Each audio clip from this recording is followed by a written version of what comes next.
Hello everyone and welcome to Motorcast and our review of the 6th round of the 2016-2017 FIA Formula E season, and it was that man again, Sebastian Buemi, winning the Paris ePrix, Jose Maria Lopez taking his maiden Formula E podium, and Nick Heidfeld once again on the podium for the second consecutive race. A really good race from Mahindra, but of course I think it's fair to say this race belonged to Sebastian Buemi. Another dominant drive. We'll get into all of that a little bit later, but for now it's time to welcome our guest. Joe, Formula E then in its 6th race of its 3rd season, and I think to say probably not one of his best races he's ever had, but still I think, what would you say, a pretty good spectacle at least. Yeah, I mean, it was intriguing. Obviously, you know, the Edams of Buemi didn't, completely run away with it, which I suppose was a bit of a bonus to see that there are, even like the Techeetah car of Vern. He was managing to pretty much keep up with Buemi up until he obviously used the fan boost, which was obviously when Vern did crash out. But yeah, it was. I don't know. It was a little bit of an anticlimax in a sense that Buemi sort of had that 1 second gap for quite a long time in the race, but you never sort of felt as if there was going to be, a driver that was ever going to challenge him for the lead. He really has become the master of how to win these races very efficiently. Very Alan Prost-like, which is a bit of a coincidence, seeing as he is driving for the Renault team. That was his 5th victory of the season then, and he's just looking completely dominant at the moment, and as if no one can really touch him. Yeah, completely agree. As you said, 5th win in 6 races. That is pretty impressive. Let's juxtapose what was a fantastic day for Sebastian Buemi with what was not such a great day for Lucas Di Grassi, of course, main championship rival to Sebastian Buemi. Probably the only guy, Joe, you'd say that could probably take the fight to Buemi and actually beat him in the championship, the way it's looking anyway. But yeah, in terms of the Di Grassi Da Costa incident, where did you see that one? Because kind of Di Grassi just kind of came across on Da Costa in kind of a similar incident to what we saw in Monaco between Piquet and Vern, where it was kind of a bit unnecessary really, but I guess it was just kind of frustration of Di Grassi being in the pack, would you say? Yeah, I think it was. I mean, I'm not sure whether he knew sort of where Buemi was at that point in the race, but he obviously knew he was out of the points. He's going to be losing big points, obviously in the position that he was in. And I've actually I've just got the the incident actually up now, and you can just sort of see that he doesn't look in his mirrors at all. It was maybe just a little bit of a careless mistake. A bit impatient maybe from Di Grassi. He was just sort of wanting to get through the field, and it did come back to bite him in the end. But as you said, Di Grassi this season looks as if he's the only guy who can really take the fight to Buemi. Although when you look at the results this season, Buemi has finished Buemi has beaten Di Grassi. They finished 1-2 in 3 of the 6 races, and Buemi has come out on top every time. So yeah, I think Buemi's definitely got that psychological advantage. He's got a massive points advantage now after today's race, and it's looking very good for Buemi as we go into the second half of the season. And of course that kind of point gap is absolutely vital because Buemi's going to be missing not just any round but a double header, of course, at New York. So that's 2 races he's going to be missing. I think a total of 58 points, I think, is the maximum from a double header weekend, but I could be wrong there. That's just a bit of quick maths right in my head. But do you think that's going to be a big enough gap? Because at the moment I believe it's 43 point gap between Buemi and Di Grassi, and there's still of course Berlin to go, so that's another potential for Buemi to gain points, and of course Montreal as well at the end of the season. Would you say can Di Grassi actually score that amount of points in the weekend, especially the way it's going? With even if you took Buemi out of this race and Di Grassi's not exactly dominating, he's completely still nowhere.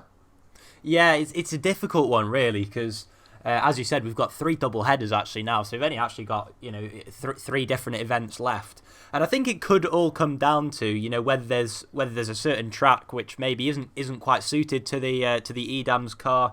Maybe if there's one round where they just can't set up the car quite right. Then that could come back to bite Buemi. But on the flip side of that, if there's maybe a track which the Apt car isn't as strong as we saw this weekend, they were very much off the pace in qualifying, and in the race they didn't look as if they were really going to make serious advances through the field. So if that does happen, let's say in Berlin next time out, then yeah, I think Buemi will be ready to capitalise. And I think as soon as he can sort of get that gap, up to maybe 50 points, Di Grassi's very much up against it. And obviously that's reliant on the fact that Di Grassi, takes maximum points from that New York weekend, which, if we look at the results this season, isn't necessarily going to happen. Yeah, exactly. I mean, he's finished second in only 2 races this year, so if you kind of take Buemi out of all the races this year, Di Grassi's not exactly dominating or exactly getting the win every single time. So I think this could depend a lot on kind of the other guys as well, like John-Eric Verne, who's going to be taking points off, first of all, Buemi, but then who's going to be taking points off Di Grassi in kind of New York. That could be pretty vital. And let's talk about John-Eric Verne as well for a minute, Joe, because, of course, he was having a really, really good race set for his second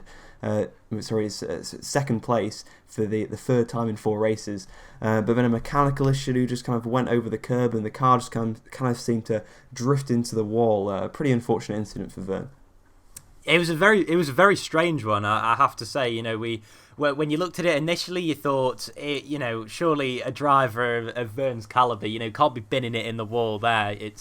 It's not a simple corner, it's a very, very sort of twisting section of track, but you don't just lose concentration like that when you're such a good driver like Verne is. And when we look on when we've all seen the replays, you can see that he's pretty much on full lock. The car's not responding, and I think it will come out to be some sort of mechanical failure, which is a shame. Obviously, as I mentioned earlier, Buemi had just pulled the gap a little bit to Verne after using his fan boost, but it would have been really, really big for Verne, because obviously he was lying in 4th in the championship, and I believe Nick Heidfeld has now jumped above him in the standings after his podium. So really, really disappointing for the Techeetah team as well. Obviously, in their first season as well. But they seem to have done really well this season there, Techeetah, and hopefully we will see them improve as the season goes on. Yeah, I mean, what is your overall thoughts on Techeetah so far? Because, of course, they do have the same powertrain as, Renault Edams. It pretty much is a Renault Edams, just, of course, painted very differently. But it's a very inexperienced team as well. And, we've seen a lot of kind of issues, especially kind of Hong Kong, Marrakesh. The car not really where it wants to be. And, of course, mechanical issue again here in Paris. And we saw that incident as well last time on Monaco. So do you think they're kind of under-delivering, or do you think it's about right considering their kind of inexperience level? Yeah, I'd say like you say, it just comes down to a bit of inexperience. It's their first season. They've got a lot of learning to do. Obviously, a lot of the members of the team will are just not familiar with the whole setup of Formula E, and I think they've done really well to actually get themselves into the position to actually be able to challenge for races. So I think that will stand them in good stead as we get into the second half of the season, because they're giving themselves opportunities. It would be a lot more alarming if they were towards the back of the field and not really challenging. I think it was really big for them to recruit Verne early on, obviously bringing that experience to the team, and he's very much paid them back with a couple of podiums and what would have been another podium again today. Really, really intrigued to see what they can do in the second half of the season. Obviously, they're sitting in 4th place, just behind Mahindra at the moment. So, I think the aim for Techeetah should possibly to break into that top 3 by the end of the season. But we'll have to see on that one. Yeah, I think it's definitely possible, and hopefully Verne can get a win before the end of the season. It would be great to see. That would be good. And let's talk about his teammate, Esteban Gutierrez, because he seemed to have what was one of probably his best weekends in qualifying. He got into Superpole, started the race in 4th position. The race didn't quite go his way, got a 5-second penalty.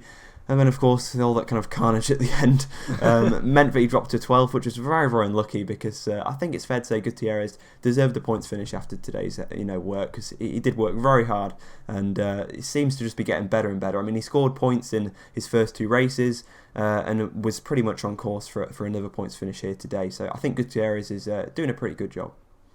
Yeah, I think that's fair to say. To be honest, he's sort of cranked it up a little bit each weekend. He he hasn't pushed over the limit any weekend.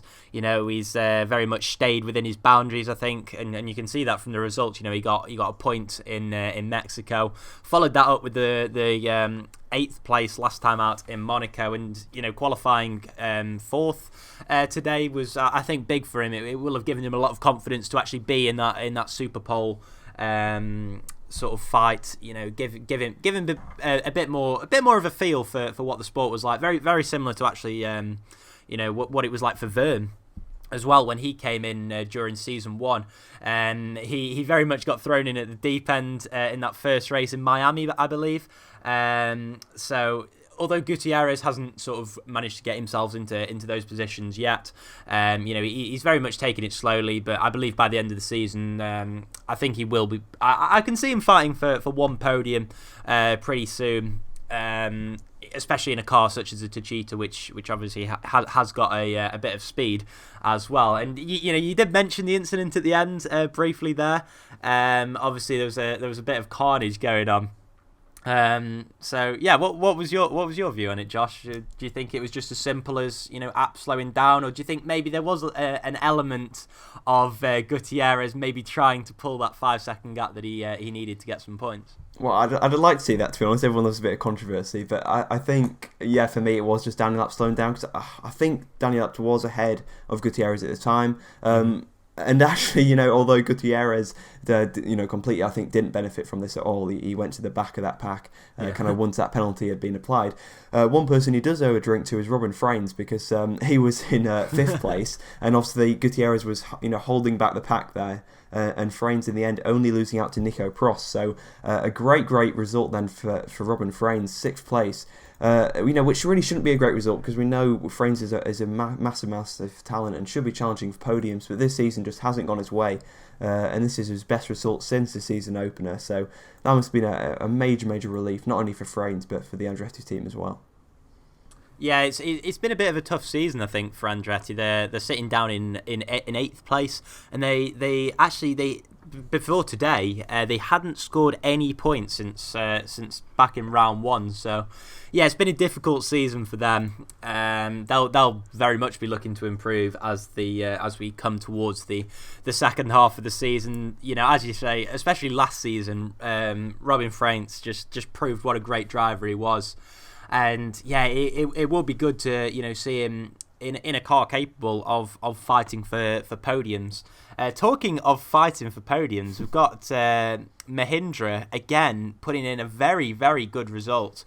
They had a bit of a blip in round 3 and round 4. That sort of that stage of the season, but apart from that, it's been a really really good season for them. What are your opinions on Nick Heidfeld and Felix Rosenqvist this season then, Josh? Well, Heidfeld's doing a good job, isn't he? I mean, he's not bad for however old he is, but he's certainly still got it, hasn't he? Because Rosenqvist, of course, he's really very very good young talent, very highly rated, and Heidfeld's really holding his own, a 2nd consecutive podium, and Mahindra are in a bit of a sweet spot at the moment, really, with that car, and they firmly seem to be kind of the 3rd best team.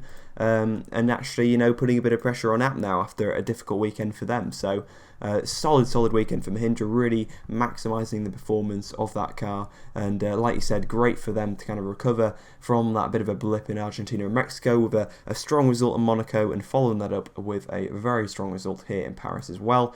So yeah, their best result of the season, one of their best ever results in Formula E. So great to see. And of course, the next step would be a win. But we'll have to see how that goes and if they can indeed do that. They seem to have more of a race car than a qualifying car. So kind of, a race win might be difficult for that, but you never know. If we've got a crazy race, who better to capitalise on it than Nick Heidfeld and Felix Rosenqvist? A quality lineup for sure. Yeah, they seem to have just improved as the seasons have gone, obviously. In the first season, I seem to remember they very much struggled in qualifying. They had a few good results with Karjan Chandok at the start of the season, and then Bruno Senna as the season came to a close. But overall, I think it was a pretty disappointing first season for them. Obviously, Nick Heidfeld managed to get the podium at the start of season 2, but this season they really seem to have cranked it up. So yeah, it'll be intriguing intriguing to see how the rest of the season goes for them. You mentioned about them closing up on Abt. Obviously, the Abt team have still got quite a big margin over Mahindra, but yeah, do you think this weekend was just a blip for Abt, or do you think that Mahindra can very much capitalise on the sort of the misfortunes and the poor qualifying of Abt as the season progresses? I think Abt have still got this second place under wraps, to be honest, but I do think it's nice to see Mahindra, putting that pressure on, and maybe I guess it's more of them kind of building a gap to Techeetah, because once Techeetah do, sort out their problems, they're going to be right up there as one of the fastest teams. So I think it's good for Mahindra to kind of maximise what they've got, a bit like Force India are doing in Formula 1 at the moment. So another Indian team doing very, very strongly. But yeah, great job from Mahindra, and great job from both of their drivers as well. Talking of some really great drives today, Jose Maria Lopez getting his maiden Formula E podium. Really good to see, because I think he's had a difficult start really to Formula E. If you remember back to Hong Kong, he was kind of on course to win that race, then had a big crash into the barriers. That his confidence was kind of knocked a bit. Started some really strong performances, especially in qualifying and early on in the races, but he always seemed to kind of fade or run into issues. But finally, Joe, he's got that result and got a podium, and of course was 14th coming into this weekend, but now firmly into the top 10 in the driver standings. And exactly what the doctor ordered for Lopez, and quite the juxtaposition to Sam Bird. Yeah, 100%. It was a very strange weekend for Sam Bird. He managed to get that fastest lap, of course, but yeah, just completely anonymous for the whole weekend. You could say maybe a bit of a disadvantage, him going out in the first qualifying group.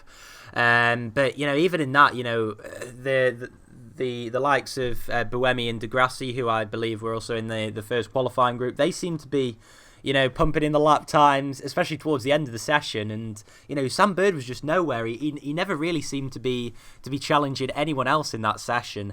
And again, during the race, he ran into issues. So a poor couple of weekends for Sam Bird. But yeah, really, really good on the other hand to see Jose Maria Lopez finally get that podium. As you say, in round one he was really unlucky not to win and even get on the podium during that race. So yeah, I think this will that'll do his confidence a bit of good, definitely, because I think just the Virgin team as a whole really needed a bit of a boost.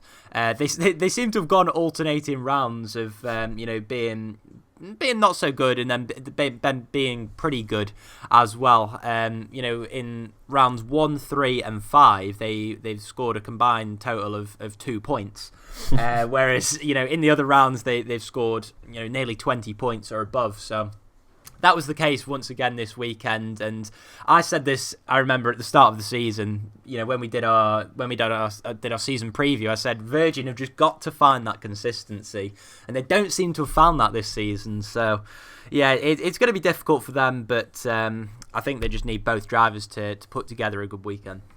Yeah, I think when they do, they should be right up there. I mean, they always seem to be right up there in practice, and it just kind of fades. Maybe one car into Supol, maybe one car have a good race, but it's rare that we kind of get both Virgin cars really, really going for it and really get the result. Bird, though, doesn't walk away completely empty-handed because he does get 1 point for the fastest lap, so I guess it's not all bad for Sam Bird. And let's talk about the fastest lap rule, because of course, 1 point now for the fastest lap. I believe it was 2 last year. Obviously, major talking point last year was that it decided the championship in the end. A bit of a bizarre scenario in London last year. And then kind of today as well, we kind of had a kind of shootout between D'Ambrosio, Degrassi, Bird, all kind of basically out of the race, but kind of coming back into the pits, going out, trying to set a fast lap, coming back in, going back out again. I think on one hand it was intriguing, to kind of have this mini kind of qualifying shootout going on. It did kind of add an extra element to the race. But then on the other hand, Joe, do you think it kind of takes away a bit? Should we kind of change this rule? Either A, get rid of the fastest lap kind of points, or B, kind of just limit it to those in the top 10? Yeah, it's a bit of a funny one. I mean, obviously Formula 1 has been very careful not to implement the fastest lap, points for a fastest lap. Obviously back in the day, like in the 1950s, I'm pretty sure F1 had it, but they got rid of it, and I can see why they haven't brought it back, because it's very much sort of a gimmicky thing. You can say a little bit like the pole position as well. The saying goes in F1, you get nothing for being quickest on the Saturday. But it's very much the opposite in Formula E. But yeah, it's a funny one. I guess it does. I'm sort of a little bit at a crossroads as regards to the fastest lap. A bit like fan boost, I guess, as well. But that's there's positives and negatives to both, isn't there? And controversially, it seems like there's a bit of bottom going on because, let's be honest, who's voting for Sebastian Buemi? I know, yeah, it's a funny one with that. It's a bit fishy, yeah, but what can you do, really? Well, I don't know, maybe get rid of it. but we'll have to see how that progresses. I don't think it's really having a massive impact anyway, so I think, probably we're not going to mention it for a few more races, but I think it did have a bit of an impact on this race, so that's why I'm mentioning it today. Talking about making an impact on this race, one driver who didn't, who hasn't made any impact all season, is Nico Frost. But no, he got his 10th consecutive points finish. I'm trying to be positive because we always tend to kind of bash Frost on the show. But this is his 10th consecutive points finish. He seemed pretty racy, made a good move on Gutierrez, and finished 5th today. So I think that's pretty solid from Prost, right? Yeah, I mean, his teammates is just the king of Formula E. He seems to know exactly what to do, whereas Prost is very much not the opposite of that. He's obviously a very competent race driver, but he just seems to have. We were talking before we started recording about Prost just being the most anonymous driver on the grid, pretty much. You never tend to see him on the TV coverage. He's just sort of there. But he pulled off a nice overtaking move today. I can't quite think. Was it on Gutierrez? Yes, Gutierrez. Yeah. He made one of the only, probably one of the best overtaking moves in the race. To be fair to him today, so he's just there, isn't he? I mean, he's not really making too much of an impact, but as you say, another points finish for him, so very much doing a job for the team. He's been happy to do that for pretty much the the duration of the series. So he's pretty decent rear gunner, tends to be able to take points off the the apt cars in the Constructors' Championship. So we can't bash him too much for that.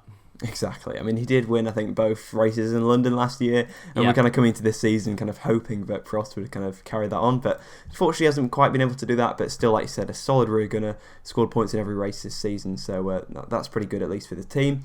And also, talking of good performances for the team, Tom Dillman and Stefan Sarazan for Venturi doing a mega job. Dillman, first of all, of course, a rookie. This was his first race in Formula E, finishing up in 8th place, and then Sarazan, back of the grid, 10-second penalty. It comes all the way through to take 10th place. A double points finish for Venturi. I mean, that is pretty fantastic, Joe. Yeah, probably one of the unsung heroes of the race, and probably a star drive from both of them, really. Yeah, 100%. I'd definitely give a big shout out to Venturi over the last 2 weekends. To be fair, they performed pretty well in Monaco. Managed to get the 5th place for Engel, and then obviously this weekend you've had Tom Dillman come in. I think he'd done, what was it, like 30 kilometres or something before he'd first, jumped into the car for the race for today. And he's put in a really solid drive. I always think it is really difficult for these drivers that are coming in, deputising just for one weekend or coming in sort of halfway through a season, because it's you jump in the car for the first time in the morning. Yes, you can do all the simulator work that you want, but you never really get that true feeling until you get into the car. So he's jumped into the car this morning. And he's put in a really solid job for 49 laps and managed to come away with a points finish in 8th position. And Sarazan again scoring points. So after pretty much going the whole season without scoring any points, obviously they scored in round 1, and then up until Monaco they had 3 no points finishes. So they're starting to find a bit of consistency, and I believe they're only 1 point behind Jaguar now. So as we go into the second half of the season, I think Venturi's main aim has got to be just to try and consistently finish above Jaguar and also Andretti, who they obviously did score points today, but it's all very tight at the bottom of that championship between Dragon, Andretti, Jaguar, and Venturi. So they're all going to be fighting for the bragging rights as the season goes on. Yeah, there's pretty a mega fight really going on there for 7th place, and I think let's talk about the final team, but we haven't really mentioned yet. Faraday Future Dragon Racing, of course, who had a miserable Monaco ePrix, and unfortunately for them, it did not go much better today. At the start, it looked pretty promising. D'Ambrosio, I think, coming from pretty much the back to come up to 10th early on. He had a pretty mega start. Mike Conway as well, of course, on his return to Formula E, was pretty much straight on the pace, outqualified D'Ambrosio, and was kind of running behind him in the race, I think, about 10th and 11th early on. Things went pretty wrong though in the pits, I think it's fair to say. Adam Carroll took the strange decision to stay out, which I guess was a fair roll of the dice really, and that's what it really was.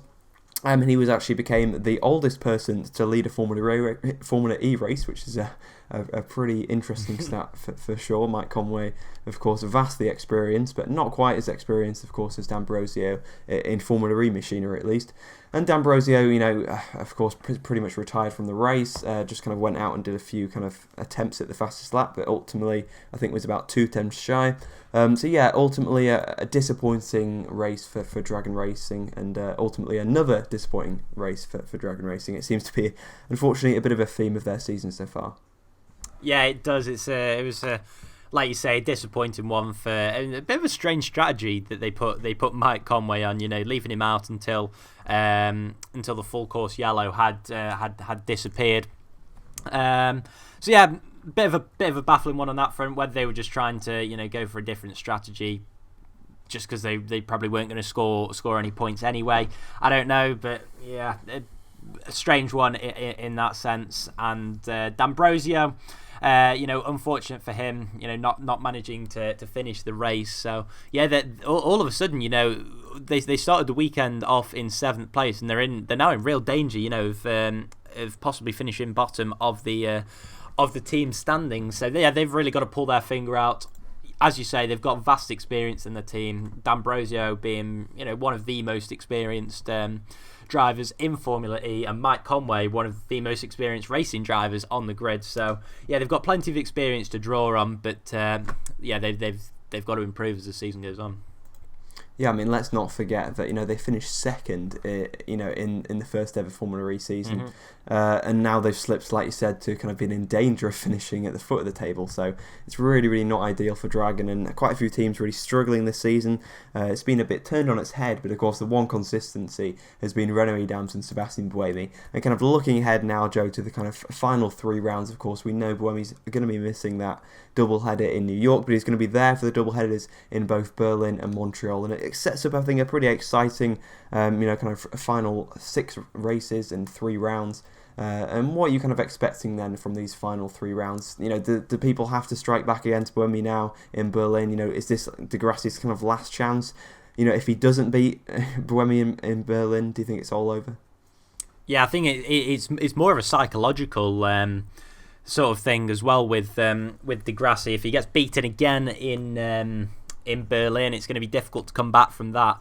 And as you say, it's with Buemi missing that round in New York. If it's very much reliant, as I said earlier, on Di Grassi actually capitalising on that. So I think it's really, really important that he gets ahead of Di Grassi gets ahead of Buemi this weekend, so that he can actually have the confidence, going into New York, that he can make up that gap. So yeah, for me, it's now or never for Di Grassi, and we'll have to see whether Abt can take the fight to Renault. Yeah, and talking of that, Daniel Abt actually had a really, really good race in Berlin last year. If you remember, it was the one where we had Abt running in second and Di Grassi running third. There was a bit of confusion about team orders. Di Grassi was kind of meant to be coming through at the final corner, but it didn't quite work, and Abt held on to second. And of course, I think that was a race where, of course, Buemi won Abt's home ground, and of course we've kind of been to their home ground now in Paris, and Renault have actually won there as well. Di Grassi, of course, winning last time, so that was a bit of sweet revenge, I think, for Renault and Buemi this year. Possibly we'll get a bit more of revenge, hopefully, for Di Grassi and Berlin. It should be pretty interesting to see how that double header plays out, and kind of the difference between those 2 races, who can be most consistent throughout the whole weekend. Should be pretty interesting to see, and I think keep an eye as well on the kind of off-track goings on. Of course, we got Buemi missing that round, and his replacement still hasn't been announced yet. So keep an eye out for that one, because that will be, of course, a major talking point. Seeing someone step into what is probably the fastest car in the field is certainly going to be an interesting one, and I really can't wait, because it's going to be such a good barometer of just how good Buemi is. I mean, we know he's completely, really, really good, and I hope Renault kind of picks someone that could be quite a bit of a test. But I'm not quite sure if that's going to be likely. Really, they'll probably go with a rookie, maybe. Ollie Rowland can do it, but I think there could be a clash with Formula 2. So there seems to be a bit of confusion, no kind of real answer yet on that. We've also got Lopez and Bird as well missing from that Berlin weekend as well. I think Alex Lynn is meant to be driving one of their cars, but kind of the second car is still up for grabs, and that Lynn deal isn't quite confirmed yet. So yeah, I think that'll be pretty interesting to see. Do you agree, Joe, in terms of who's going to be filling those seats, or do you think it kind of might be a little irrelevant, because if they're stepping in, they're not really going to be challenging at the front, because it's so hard now to kind of get up to speed quickly? Yeah, I mean, I'm not really sure who's been linked with the Virgin seat apart from Alex Lim, but yeah, it'll be interesting to see whether someone can come in at DS Virgin and fight at the front, because Jose Maria Lopez has proved that he can do that. Obviously, Sam Bird has proven over the 3 seasons that he can do that. So yeah, I'm looking forward to Berlin. Obviously, we're back at the Tempelhof Airport this year after having it in the city centre last year. So yeah, I'm looking for. I really enjoyed that circuit back in 2015. It's something a little bit different. I'm not sure your opinions on the circuit, Josh, but yeah, I really enjoyed it when it was at Tempelhof. Yeah, I completely agree. I mean, when Jarno Trulli gets pole position, what's not to like? Yeah, I do remember that. That was kind of the really kind of wide circuit. I think Degrassi won and then got disqualified, and so maybe D'Ambrosio just has to finish in second. Degrassi, of course, will win, and he'll get disqualified, and D'Ambrosio will win again because that's how he's won his 2 previous races. But yeah, back to serious stuff. Of course, we saw Trulli getting that pole position last time. Of course, he's no longer in the series. We saw D'Ambrosio winning there, so maybe that can lead to a bit of resurgence, hopefully, for Dragon. Buemi was right on it that weekend, so I think he's going to be very, very strong there. And yeah, I think, like you said, it's a really, really nice track, and kind of a unique track, and will be something quite different, because I think the last few rounds have had a bit of a samey feel, really, which is nothing too wrong with that. But I think it'd be nice to see a different kind of circuit, because I know they're all street tracks, but they've been kind of tight, kind of twisty, 90 degree, not perfect, but I think Berlin is a real nice change. And of course New York as well, that's going to be quite the spectacle as well. So lots of excitement for these final 6 races. Joe, can I squeeze a prediction out of you for Berlin? It's difficult to see past a Buemi win there, but of course they didn't perform last time we were in Berlin. So what I'm going to say, that Degrassi will take this one. I think he'll be determined to win in Berlin. Obviously, it being Ab's home race, and he had the win taken off him last time we were there. So yeah, I'm going to go for a Degrassi win ahead of Buemi. It's difficult to say who'll be third. I mean, there's so many different teams. You've obviously got Mahindra, Techeetah, depending on who Virgin bring in as well, and we've got 2 races to look forward to as well. So that should be pretty interesting. But yeah, I think Degrassi will claw some points back. Yeah, cool. I'm going to go with 1 win apiece, I think, for Buemi and Degrassi. Yeah, so it should be pretty good. Hopefully we'll get a really thrilling and close end to the season. Hopefully it won't be anticlimactic, but I think we're set for another kind of. I think there's still a shock to go, one more twist in the tail of this really, really good season, I think, so far. So yeah, that pretty much wraps it up. Then you can find Joe on Twitter at AirTonyUK, and there'll also be a Twitter link if you can't be bothered to type in his name down in the description below. And that's pretty much, I think, all from us. So yeah, we'll see you guys in Berlin. Bye bye.